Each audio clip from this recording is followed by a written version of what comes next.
ফাঁসির দড়ি থেকে সরাসরি সংসদে, আয়নাঘরের অন্ধকার প্রকোষ্ঠ থেকে সোজা স্পিকারের সামনে। বিশ্বাস হচ্ছে না? হ্যাঁ, বাংলাদেশের রাজনৈতিক ইতিহাসে এমন এক অভাবনীয় দৃশ্যপট তৈরি হতে যাচ্ছে যা কল্পনার জগৎকেও হার মানাবে। যে সংসদে একসময় বিরোধীদের কণ্ঠ স্তব্ধ করে রাখা হতো, যেখানে একচ্ছত্র আধিপত্য ছিল স্বৈরাচারের, সেই সংসদ ভবনে এখন গর্জাবেন লুৎফুজ্জামান বাবর কিংবা হাসনাত আবদুল্লার মতো ভিন্ন মেরুর মানুষরা। শেখ হাসিনা যাকে লন্ডন থেকে দেশে ফেরার চ্যালেঞ্জ ছুড়ে দিয়েছিলেন, সেই তারেক রহমানই বসতে চলেছেন রাষ্ট্র ক্ষমতার মসনদে। আর জুলাই বিপ্লবের সেই উত্তাল দিনগুলোর মাস্টারমাইন্ডরা এখন আইন প্রণেতা। কিভাবে সাজছে আগামীর বাংলাদেশ? কারা থাকছেন ত্রয়োদশ জাতীয় সংসদের মূল চালিকা শক্তি? এই সব কিছু নিয়েই আজকের এই বিশেষ বিশ্লেষণ। বাংলাদেশের রাজনীতির আকাশে এক নতুন সূর্য উদিত হয়েছে। দীর্ঘ ১.৫ দশকের গুম, খুন, জুলুম আর নিপীড়নের অবসান ঘটিয়ে এক নতুন বাস্তবতার সামনে দাঁড়িয়ে পুরো জাতি।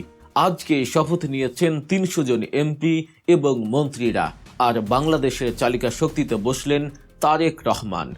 এবার যারা লাল গালিচায় পা রাখলেন তারা এমন সব প্রতিনিধি যাদের প্রত্যেকের শরীর আর মনে গেঁথে আছে দীর্ঘ সংগ্রামের ক্ষত। এবারের সংসদ হয়েছে একেবারে আলাদা, কারণ যারা এতদিন ছিলেন রাস্তায় মার খাওয়া মজলুম, আজ তারাই জনগণের রায়ে প্রবেশ করেছে ক্ষমতার কেন্দ্রবিন্দুতে। আর যারা দাম্ভিকতা দেখাতেন, আজ তারা সময়ের নির্মম পরিহাসে দেশ ছাড়া ঠিকানাবিহীন। ত্রয়োদশ জাতীয় সংসদ নির্বাচনের পর যে পার্লামেন্ট গঠিত হয়েছে, সেখানে আমরা দেখতে পাচ্ছি এক অভূতপূর্ব সংমিশ্রণ। একদিকে থাকবেন উদারপন্থী রাজনীতির ধারক, অন্যদিকে ধর্মীয় মূল্যবোধে আপোষহীন নেতারা। এই যেমন জুনাইদ সাকির কথাই ধরা যাক, রাজপথের এই লড়াকু সৈনিককে দেখা যাবে তার ধীরস্থির কিন্তু তীক্ষ্ণ যুক্তিতর্ক নিয়ে সংসদে কথা বলতে। ঠিক তার বিপরীতে দেখা যাবে আশরাফ উদ্দিন নিজানকে। মনে আছে তার সেই বিখ্যাত বক্তৃতার কথা, যিনি বলেছিলেন, আমার কোরআন নিয়ে কথা বললে, রাসূলকে নিয়ে কথা বললে I am the last person. আমাকে জেলে নেবেন না কোথায় নেবেন আমার কোনো যায় আসে না। সেই আগুনের ফুলকি আবারও দেখা যাবে সংসদের ফ্লোরে। এবারে সংসদের সবচেয়ে বড় চমক হিসেবে থাকছেন তারা যারা ২৪-এর গণ অভ্যুত্থানে নিজেদের বুকের রক্ত বাজি রেখেছিলেন। জেনজি বা জেনারেশন জেডের প্রতিনিধি হিসেবে সংসদে গর্জে উঠবেন হাসনাত আবদুল্লাহ, যাকে পুরো বাংলাদেশ চেনে ক্যাপ্টেন নামে।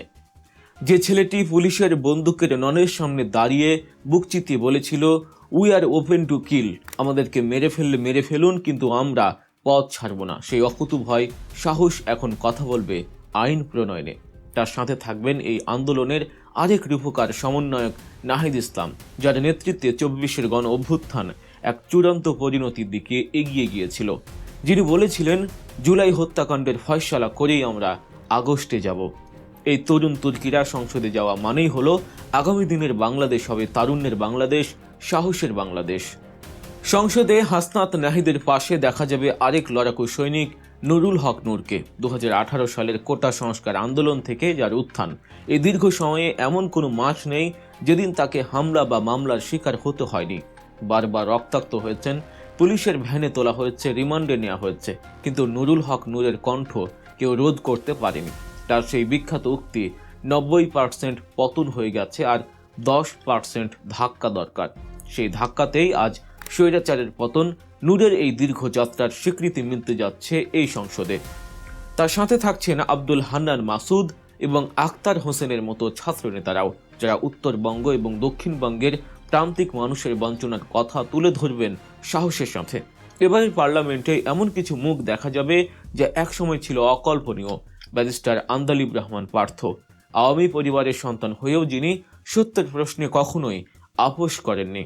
তার ক্ষুরোধার যুক্তি আর ব্যঙ্গাত্মক বাচনভঙ্গি একসময় সংসদ কাঁপিয়েছিল। যখন তিনি বলেছিলেন, আমরা বাংলাদেশ জিন্দাবাদ বলে গাড়ি ভাঙলে সেটা সহিংসতা, আর আপনারা জয় বাংলা বলে গাড়ি ভাঙলে সেটা স্বয়ংক্রিয় আন্দোলন। পার্থর সেই তেজোদ্দীপ্ত কণ্ঠ আবারও শোনা যাবে।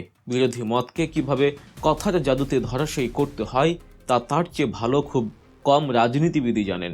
তবে এবারের সংসদের সবচেয়ে আবেগঘন দৃশ্যটি হবে যখন গুমের শিকার ব্যক্তিরা সংসদে প্রবেশ করবেন। ব্যারিস্টার আরমান এবং বিএনপি নেতা সালাউদ্দিন আহমেদ দীর্ঘ সময় যাদের আটকে রাখা হয়েছিল আয়না ঘরের মতো অন্ধকার গুহায়, দিনের পর দিন সূর্যের আলো দেখেননি যারা, যাদের পরিবার ধরে নিয়েছিল তারা আর কোনোদিন ফিরবেন না।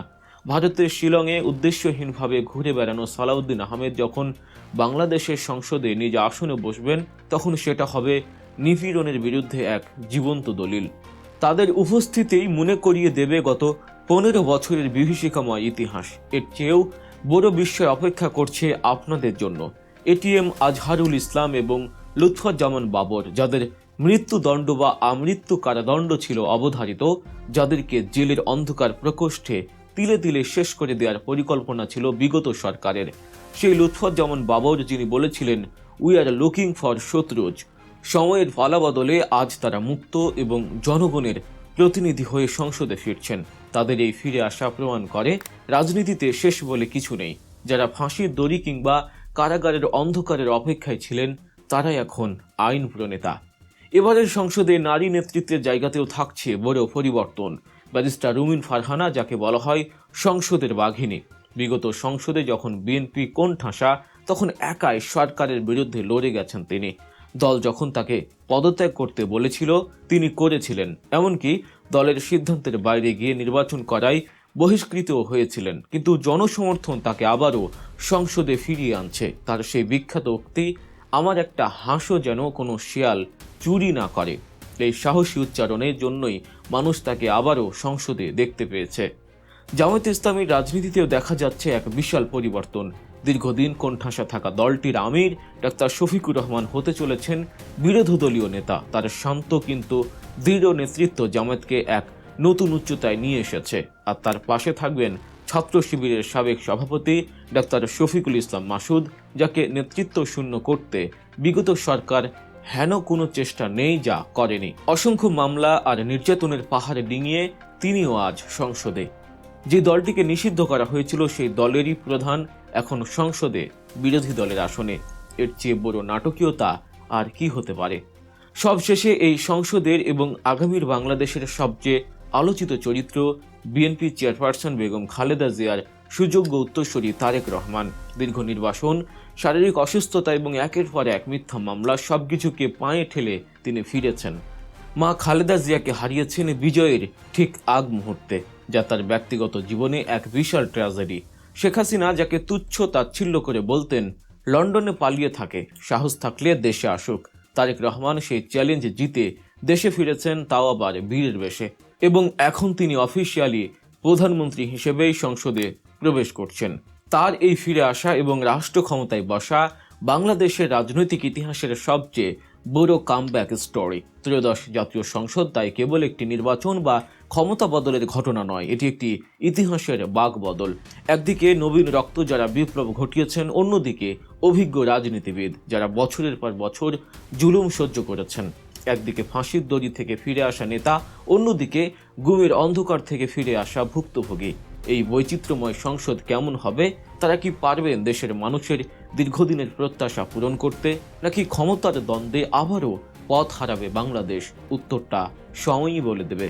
কিন্তু একটা বিষয় নিশ্চিত, আগামীর বাংলাদেশে আর কোনো স্বৈরাচার সহজে মাথা চাড়া দিয়ে উঠতে পারবে না। কারণ সংসদে এখন পাহারায় থাকবেন হাসনাত নাহিদের মতো বিপ্লবীরা আর পার্থ রুমিনের মতো তুখোর আইনজীবীরা। ইতিহাস সাক্ষী, যে সংসদ রক্ত দিয়ে কেনা হয়, সেই সংসদ কখনো জনগণের সাথে বেইমানি করতে পারে না। দর্শক, এই ছিল আমাদের আজকের বিশ্লেষণ। এই নতুন সংসদ নিয়ে আপনার মতামত কি? হাসনাত, নূর কিংবা তারেক রহমানের কাছে আপনার প্রত্যাশা কি? কমেন্ট করে অবশ্যই জানাবেন। আর হ্যাঁ, রাজনীতির এমন সব গভীর বিশ্লেষণ এবং অজানা গল্প জানতে গল্প নিউজ চ্যানেলটি সাবস্ক্রাইব করতে একদম ভুলবে না। দেখা হচ্ছে পরের ভিডিওতে। আল্লাহ হাফেজ।